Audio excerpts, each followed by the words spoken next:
Hello, Raven with Wild Soul Wanderings. I've landed at my camp spot for the day and I've stabilized the rig and I'm hooked up to the electricity and I have my table up and have the kitchen ready, and those are the first things that I do when I land in a location. And it's got to the point where I can do it easy breezy in about 20 minutes with grace and ease. So then after that component is done, what do I do next? Well, I set up my altar space. So I'm going to share a little bit of that experience with you here about how I set up my altar in the rig. So when I travel, I have this core object and it has a lot of my chakra altar goodies in here. And it is in my bug box. That's what I keep this in. So when I'm out in the wild and I want to get into naturalist mode and shoot various bugs and insects, this serves a multi-purpose. It can be my bug collector for photography, and it's also transporting my altar items in the rig. And then I have various items. This is one of my goddess figurines, and I do have a couple of crystals, and I know there's weight involved with traveling with rocks. However, some rocks I gotta travel with.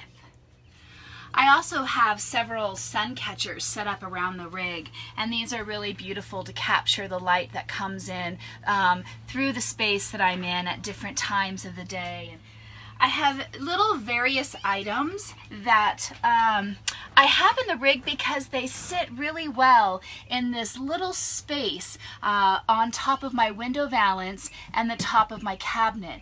And so I've installed some LED lights here, and I can place little items here and make this an altar space.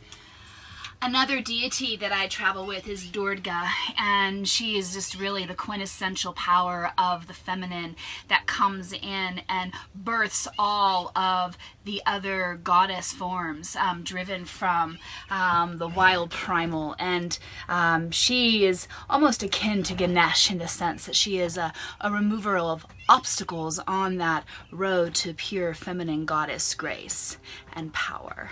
So she is in my rig as well.